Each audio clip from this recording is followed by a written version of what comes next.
When we smile, the whole world smiles with us. The lyrics of the classic song, We Are All Mike Ing, seem tailor-made for the Joker. After the first part, the blood-stained smile painted on his lips turns the world into a colossal circus, shouting his name. He dances down the staircase of morality, the Joker perfects his convincingly twisted journey behind the bars of Arkham Asylum. This serves as a perfect ending for a character of his caliber. So I must confess, I was a bit surprised and even hopeful when director Todd Phillips used the sequel titled FOLIE to attempt to reverse that dance, throwing Arthur Fleck into a trial where he must question his past killings. The journey to reclaim the last shred of humanity in this raises questions about ego and remorse. Joker has 2 hours and 18 minutes to prove to audiences his vision. It starts with Arthur's harrowing prison sentence, after he commits a total of 6 murders, including the famous talk show Murray host Franklin. The story takes an unexpected turn when we learn of the existence. If the lawyer believes the protagonist can avoid the death penalty, he must prove that Arthur Fleck and the Joker are 2 entirely distinct personalities. He needs to convince the jury that the tortured soul beneath the makeup is not who he truly is, but merely a shell hiding a past marked by abuse and neglect, a monster born from psychological trauma.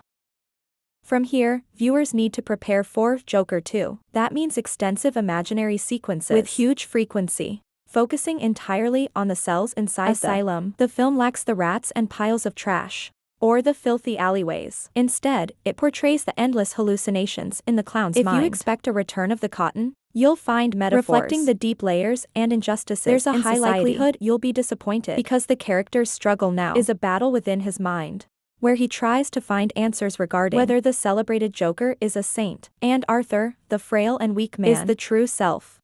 This creates the first problem, a world lacking depth. The sympathy that viewers feel for Arthur Fleck is minimal, stemming from the collective frustration the injustices of society. The absence of billionaires like Thomas Wayne, who preach reform, leaves the film without a valuable contemporary perspective, especially after the first film. The clown now has a large fan base, but in the second part, this following becomes humorously weak, causing more noise than any real impact on the film's crucial decisions, except for a single outburst in the final act. It's unclear if director Todd Phillips is trying to satirize the idolization of the Joker, suggesting it is merely an illusion, or if he completely forgets the marginalized voices that the character represents. But whether one or the other, ignoring the fundamental factor leading to Joker's fall makes him occasionally feel trivial. Moreover, with the setting confined to Arkham, the sequences of Arthur being beaten won't carry the same weight as when he lay gasping in a narrow alley.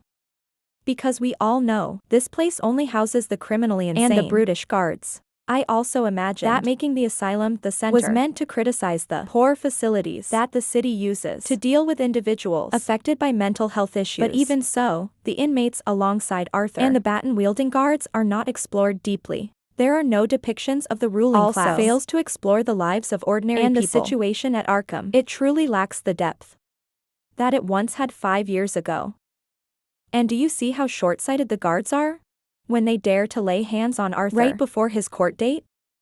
Isn't it true that just a word from the Joker to the media would lead hundreds of extremists to hunt those guards down?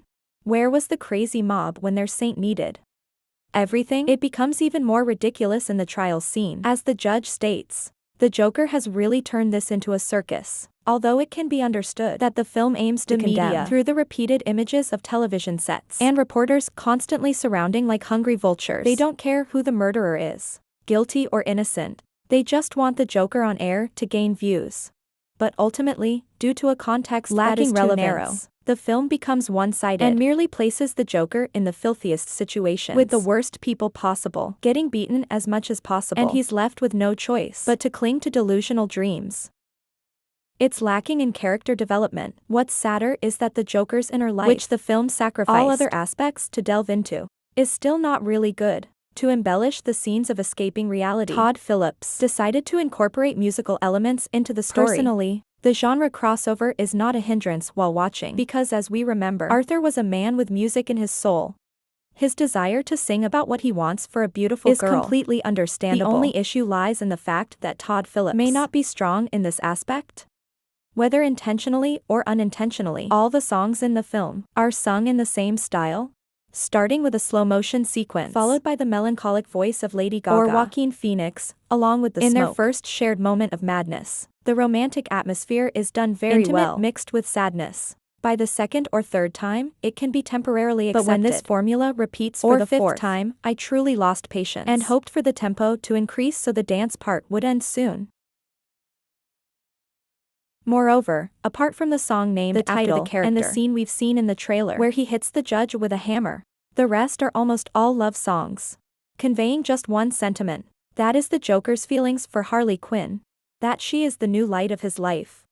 Just because there are many songs doesn't make it a musical. What the film lacks is using those melodies to push the story forward.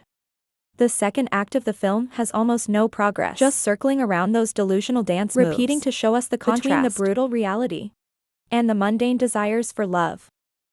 Between the indecision to become the Joker or to redeem himself as Arthur. These are all things that the audience is already familiar with after watching the first part. So why must another classic song be sung? To reiterate old issues? Wasn't Arthur also questioning himself and torn before taking on the Joker identity?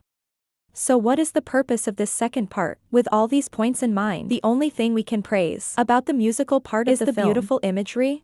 The color composition is used intentionally, along with a 10 out of 10 performance. As usual from Joaquin Phoenix. He still proves that he is one of the most talented actors of his generation, and even if the film's rating is poor, then the applause is something this star deserves to receive. As for Lady Gaga's role, let's not even talk about her appearance or acting ability, because we don't even need to consider those things. Her character has been unimpressive from the start of the script. It was advertised as an important piece. In the second part, her character is built very superficially, which is surprisingly so. She appears as a fan of the Joker, falling in love at first sight, only to forget to introduce herself. The title, FOLIE, refers to a type of mental disorder, implying a person affected by the psychological issues of another person. In the film, this high possibility refers to the fully simultaneous split, indicating two individuals who are independently mentally ill, and when close, their delusions become similar. This differs from the speculations that the Joker would infect Halloween. It seems she was already crazy, even crazier than her idol. This makes Joker's lover play a highly contradictory role to what the work aims for. Why? Because Harley Quinn is a very passive character, even in the first part. Therefore, if even the struggle within his own mind, he is also dependent on Harley to find his own identity, being pulled everywhere. Even madness must borrow from others. So how much should the audience empathize with the final transformation at the end? How should this Joker be perceived? If he changes just because others say that his personality is wrong, that he is a distorted character, or perhaps he doesn't need to stand for righteousness, but he must have a belief. The Joker keeps being passed from one person to another, and he looks really small. Removing Lady Gaga's Harley Quinn makeup, she actually isn't that different from Sophie. Both are women, with most of their time depicted through the one-sided imagination of their two lost souls in love within a disoriented work. Regarding the ending, it seems the filmmakers were also aware that their 2019 film caused misunderstandings about promoting violence. Therefore, we have an ending directly inspired by the series Breaking Bad, with a much clearer message about the price of crime. For me, the last 15 minutes of the film did well, showing us an endless cycle where the Joker brings as much chaos as he receives back from society. Karma, direct and easily relatable, is almost impossible to misunderstand. If I reveal more, it would be spoilers, so maybe we'll let you experience it yourself in the theater. Back to works like Joker, subtlety is crucial, because if there's a slight deviation, the film's message can be distorted. To me, the fact that a life can't meet a single good person and a society without a single opportunity is quite one-sided. And if I had to give an example, I would mention the film Capernaum from Lebanon, which also tells the stories of those at the bottom. But hope is always a glimmer in the eyes of the children. From there, the lesson we learn takes on a completely different hue.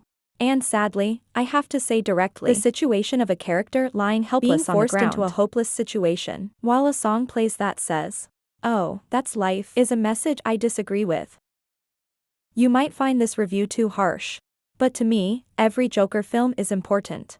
Because both in film and real life, many people idolize him, saying the things he says, doing what he does, and believing what he believes. So, while I acknowledge the courage of the team, when it completely shifts to a different direction, it's hard to say that the second part of Joker is a successful experiment. As the book Kafka on the Shore states, everything begins with a question about imagination. Our responsibility begins with the ability to imagine, seeing life as a stage. Perhaps this time, the Oxford Black has performed a few too many jokers for me, and Taffy Lip cannot be held accountable for his dreams and visions.